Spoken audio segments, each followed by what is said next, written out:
নমস্কার। শম্ভুনাথ চট্টোপাধ্যায়ের কবিতা।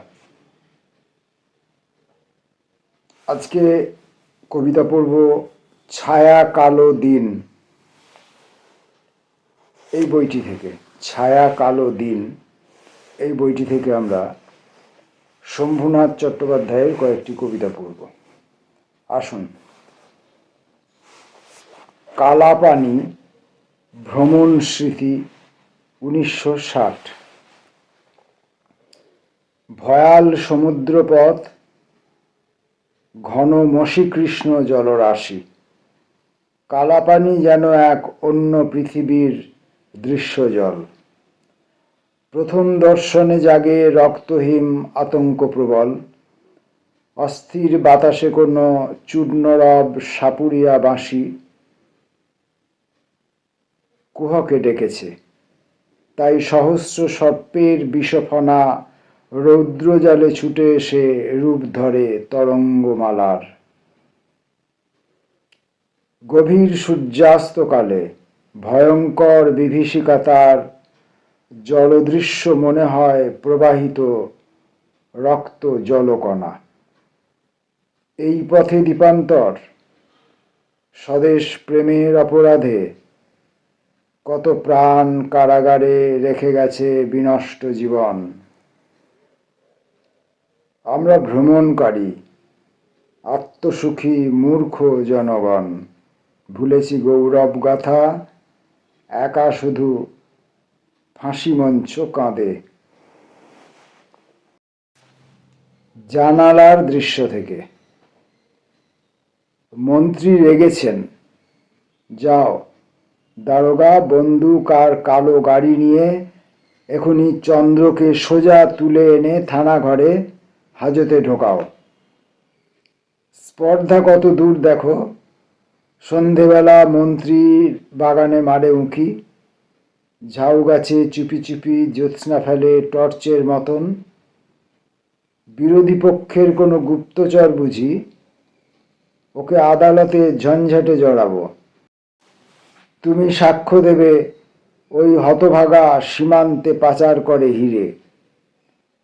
মন্ত্রী রেগেছেন। যাও, জানালার দৃশ্য থেকে ন্যাংটা খোকাখুকি, নোংরা কাথাকানি আর খড়কুটো মলিন সংসার ভেঙে দাও।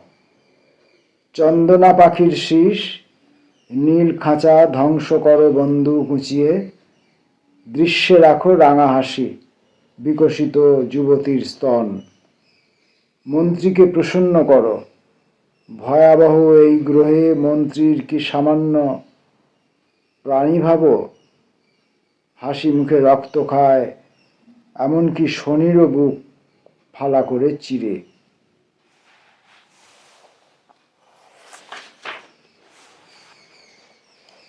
সময় নদীর কাছে। সময় যেন রূপালী এক স্বচ্ছধারা নদী। রৌদ্রকিরণ প্রকাশিত জলের নিচে ছায়া সবুজ রেখা, খণ্ড পাথর, ভাঙা ঝিনুক ছড়িয়ে আছে স্মৃতি। এক হাঁটু জল, চুনো মাছের ঠুকরে খাওয়া খেলা। চৈত্র হাওয়া ঢেউ তুলেছে ছোট ছোট রূপোর কুচি, ওপারে শালবিথি। সহসা এক অশ্বারোহী ঢালু পাড়ের দিকে। কে বাপু ওই ছাতার মাথা? প্রশ্ন করে বালুচরের পাখি। তলোয়ারের রক্তরেখায় দিন দুপুরে ভীতি। এই নদীতে লুকিয়ে আছে শীতলপুরের অতলদহ। চোরাবালির কাছাকাছি শেষ কদমে আসবে ঘোড়া, চিরকালের রীতি।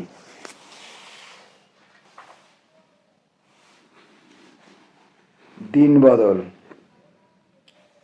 ইচ্ছা ছিল মানুষের কাছে যাব, কিন্তু দিন বদল হয়েছে। ইদানিং প্রাণ খুলে স্পষ্ট কথা কেউ আর সহজে বলে না। সবুজ গ্রামের ছায়া কেঁপে ওঠে। কংসাবতী নদীর পাড় থেকে হাওয়া নয়, উড়ে আসে অবিশ্বাস আর ঘৃণা প্রতিবেশী গৃহস্থের দিকে। হাটের কুকুরও জানে কারা হেঁটে যায় পথে বিরোধী মিছিলে, নিশানের রং চিনে মাঠে নেমে কিছু দূর প্রতিবাদ করে। ঘাসে রক্তপাত দেখে অশ্বত্থ গাছের পাশে আবছায়া দেখে।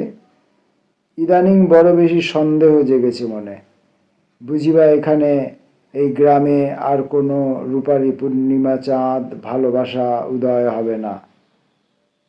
ইচ্ছা ছিল মানুষের কাছে যাব, কিন্তু দিন বদল হয়েছে।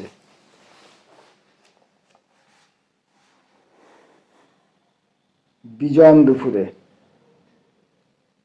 10 দিকে কত চিল চিৎকার, কত দাপাদাপি, হুড়ুম দুরুম।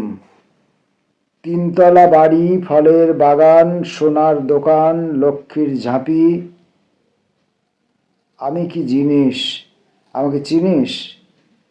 দারোগা জামাই, ভাতিজা মন্ত্রী, ট্যাপও করো যদি, ঠুকবে তুরুম। এত তেজ দেখে বিজন দুপুরে ঘূর্ণি বাতাসে তাল গাছ থেকে দুটো যমদূত। সে কি অদ্ভুত, রাগে থমথম বিকট চেহারা, সবুজ গোলাপি, যেন গিরগিটি। সরসর করে নেমে এলো নিচে। নাম ধরে ডেকে সাক্ষী না রেখে বার করে নিল ফাঁকা রাস্তায়, মাথার চক্কর রোদগলা পিছে, চোখের মণিতে হলুদ ফুলকি, সব আক্কেল সহসা গুরুম।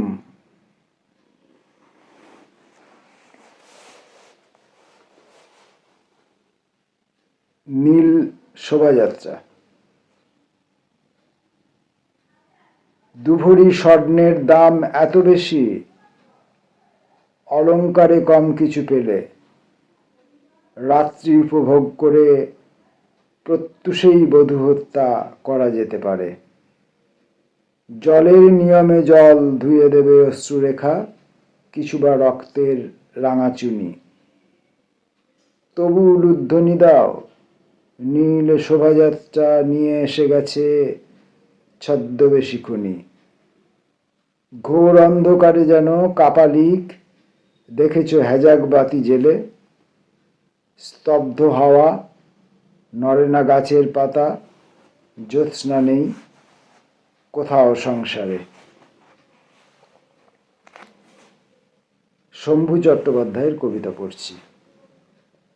মধ্যরাত্রির রাস্তা। রাত্রি মধ্যযাম, আর অজ্ঞাত কারণে ট্রেন লেট। স্টেশনে অটো নেই, বর্ষার সজল হাওয়া, নির্জনতা, লক্ষ্য করি সব। রাস্তা চলে গেছে সোজা, সাদা গির্জাঘর পাশে রেখে, দুসারি বৃক্ষের খোলা বুক। চিরে দিয়ে গেছে যেন তীক্ষ্ণ নীল ইস্পাতের কোনো বেয়নেট। দৃশ্য এত নীরব। ছাউনি শহরে যেতে ছায়া জালে উঠে আসে কত কিছু অনির্দিষ্ট ভয়।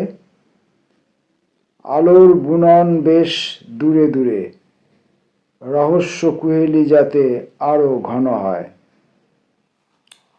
একা তবু যেতে হবে। শব্দ যদি হয় হল্ট, থেমে যাব ঊর্ধ্ববাহু হয়ে। পাশে কাঁটাতার, নর্থ গেট, শীতল স্ট্যাচুর মতো সেন্ট্রি আছে। জানি তার সন্দেহে রয়েছে বড় বিষ। রাত্রি মধ্যযাম, আর গাড়ি লেট। পরিপার্শ্ব দেখে আমি এই বিমূঢ় সময়ে ঈশ্বর অথবা এক রক্তহীন বন্দুকের সচকিত নল, কাকে দেব বিনীত কুর্নিশ।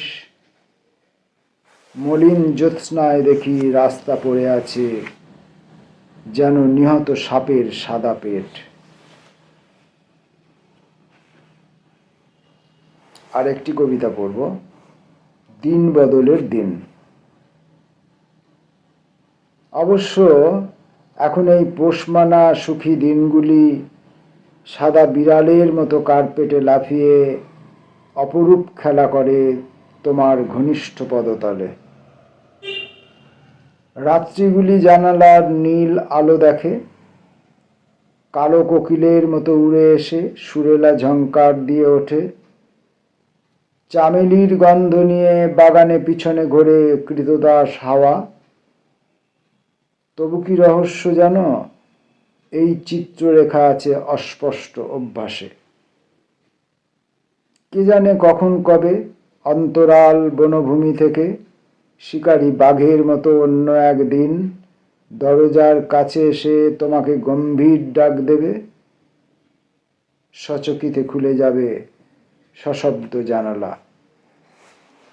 বাগানের দৃশ্য থেকে শোভাজাল তছনছ করে আদিগন্ত ঝোড়ো মেঘে দেখাবে ভীষণ ছবি, বিপরীত হাওয়া। চিরদিন এইভাবে দেশকালে দিন বদলের দিন আসে। আমরা শম্ভুনাথ চট্টোপাধ্যায়ের কবিতা পড়লাম আজকে। শম্ভুনাথ চট্টোপাধ্যায়ের কিছু দীর্ঘ কবিতা রয়েছে। দীর্ঘ কবিতাগুলি প্রথমত সেগুলি পয়ার ছন্দে বা পয়ার মাত্রায়, পয়ার ধরনে লেখা, এবং আছে তাতে কিছু জাগতিক সামাজিক বাস্তবিক ঘটনাবলী, যে ঘটনাবলীগুলো, যেমন দস্যু কথা, দেশ দস্যু কথা কবিতাটা আমি পড়তে গিয়েছিলাম, পড়তে গিয়ে আমাকে থেমে যেতে হয়েছে। জঙ্গলমহল এই কবিতাটিও আমি পড়তে গিয়েছিলাম। কবিতাটি যখন পয়ার মাত্রা ছন্দ অন্ত মিলে লেখা হচ্ছে, তখন সেটি শ্রুতি মাধুর্য হিসাবে ভালো লাগছে, কিন্তু তার ভেতরে যে রূঢ় বাস্তবতা আছে, এই বিন্যাস সেই রূঢ় বাস্তবতাকে আমার কাছে তুলে ধরতে পারছে না, বা আমি ধরতে পারছি না। আমি কোথাও এই ছন্দের দুলুনির মধ্যে, ছন্দের তন্ময়তার মধ্যে, ছন্দের মন্ময়তার মধ্যে, ছন্দের নেশার মধ্যে আমি কোথাও ঢুকে যাচ্ছি, এবং এর মধ্যে যে রূঢ় বাস্তবতাগুলো রয়েছে সেগুলোকে আমি ছুঁতে পারছি না।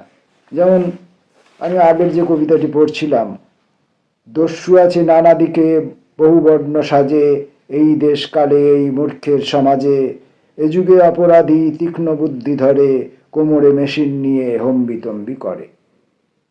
এটাই যদি আমি স্মার্ট গদ্যে লিখি, তাহলে এই যে ক্রূরতা, এই যে বাস্তবতা, সমাজের এই যে নগ্নতা, সেটা অনেকটা নগ্ন হয়ে ওঠে। কিন্তু কবি এই এটি ফর্মটি নিয়েছেন, তার নিশ্চয়ই কিছু কারণ আছে। কারণ এই যে সমাজের এই যে চিত্র, বাস্তবতার এই যে চিত্র, একে যদি জনগণের কাছে তুলে ধরতে হয়, তাহলে যারা আবৃত্তিকার, যারা বাচিক শিল্পী, যারা আবৃত্তি শিল্পী,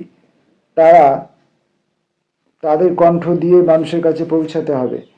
এবং তারা এই কবিতাকে, এই কবিতার তথাগত রূপে যদি লেখা হয়, তাহলে বোধ হয় তাদেরকে তাদের স্মৃতিতে ধরে রাখতে সুবিধে হয়, হয়তো তাদের পরিবেশনেও খানিকটা সুবিধা হয়। আমি জানি না কবি এসব ভেবেছিলেন কিনা।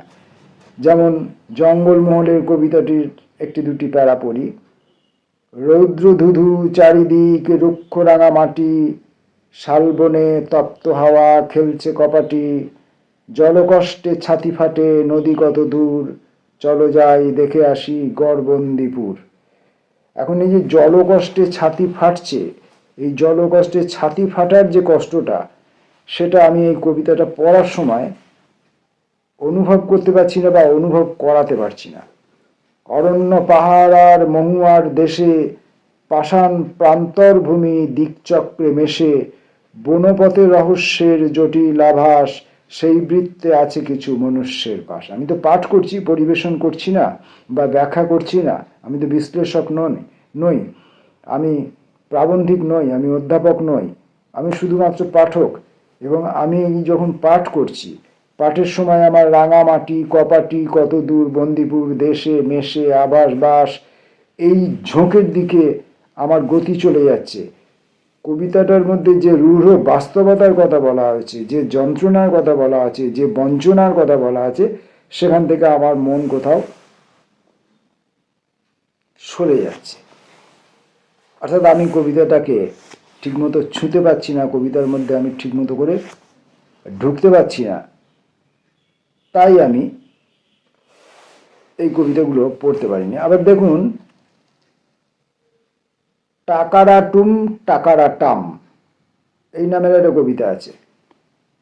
এটা আমি এখনো পড়িনি, আপনাকে এক্সাম্পল হিসাবে বলতে গিয়ে আমার এই কবিতাটার দিকে নজর পড়লো। আমি এখন পড়বো, দেখি কেমন লাগে পড়তে, বা এর বিষয়বস্তুটা কি। টাকারা টুম টাকারা টাম, বিশ্বায়নের ঘূর্ণি পাক, লিচু বাগান হারিয়ে যাক, বিদেশ যাবে গোলাপজাম। লক্ষ্মী আছেন বাণিজ্যেই, দৃশ্য শোভন রাস্তাঘাট, ঘাটের পাশে মরার খাট, রাস্তা চলার শিক্ষা নেই। ঘোড়ার মতো জুতোর খুর, শান সোপানে চিটপটাং, পেটে চোলাই না হয় ভাং, দাদার বাড়ি হোঁদলপুর। টাকরাটুম টাকরাটাম, মেট্রো রেলে পানের পিক, এই নাগরিক কিবের লিক, দন্ত বিকাশ জর্দারাম। আর একদিকে বাক্যবীর, চকরা জামা বকরা পেট, নৃত্য করে অফিস লেট, বোনাস নিতে কি অস্থির। এইসব এবং ইত্যাদি বিষয়, সবই বাস্তবতার বিষয়, সবই আমাদের সমাজ জীবনের বিষয়, সবই আমাদের প্রত্যেকের চারিত্রিক বিষয়, আমাদের চরিত্রের বিষয়। সম্পূর্ণটা পড়লাম না। তো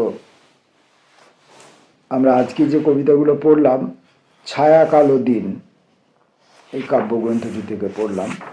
আমরা শম্ভুনাথ চট্টোপাধ্যায়কে নিয়ে আরও একদিন আসতে পারি। আচ্ছা, ঠিক আছে, আমি আজকে যাবার আগে আরও একটা কবিতা পড়ি।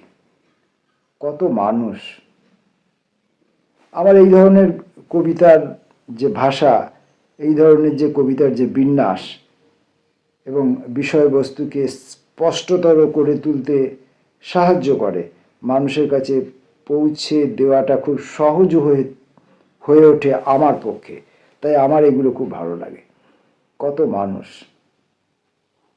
সব পতনের শব্দ হয় না, দেখেছি কত ট্রামে বাসে, শহরতলির লোকাল ট্রেনে আহত চোখ, শূন্য হাওয়ায় হাত ঘুরিয়ে বাঁচার জন্য একটা কিছু ধরতে চেয়ে কত মানুষ, কত জীবন গভীর খাদে যাচ্ছে পড়ে। অন্যদিকে শহরে সব কেমন দ্রুত, আকাশ ছোঁয়া বিশাল বাড়ি, নকশা মেঝে, দেওয়াল শোভা, উড়ন্ত বক, শ্বেত পাথরের 7 টেবিলে ফলের শোভা, সাজানো সুখ। আয়না ভাঙা কাচের মতো তীক্ষ্ণ হাসি, রঙিন মাছের অ্যাকোয়ারিয়াম, কোথাও কিছু পতন আছে মনে হয় না গোলাপ দেখে। সব ভাঙনের শব্দ হয় না, দেখছি কত গ্রামে হাটে অসৎ গাছের ছায়ার নিচে আহত মুখ, রৌদ্র হাওয়ায় শেষ দাঁড়িয়ে থাকার জন্য একটা কিছু গড়তে চেয়ে কত মানুষ, কত জীবন পাতাল দেশে যাচ্ছে চলে।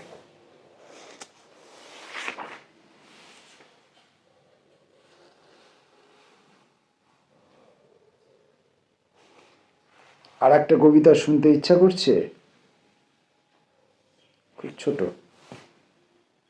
যদি ইচ্ছে করে তাহলে শোনাই। দুজন মানুষের কথা, বেশি সময় লাগবে না। কবিতার নাম দুজন মানুষ।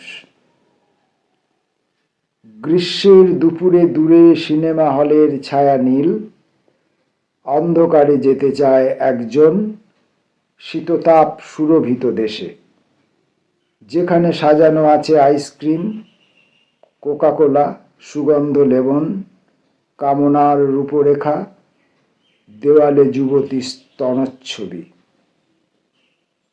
তাই দ্রুত ছুটে যায় রিক্সা টেনে একজন ঘর্মাক্ত মানুষ, জ্বলন্ত পিচের বুকে রাজপথে কিছু পদচিহ্ন রেখে যায়।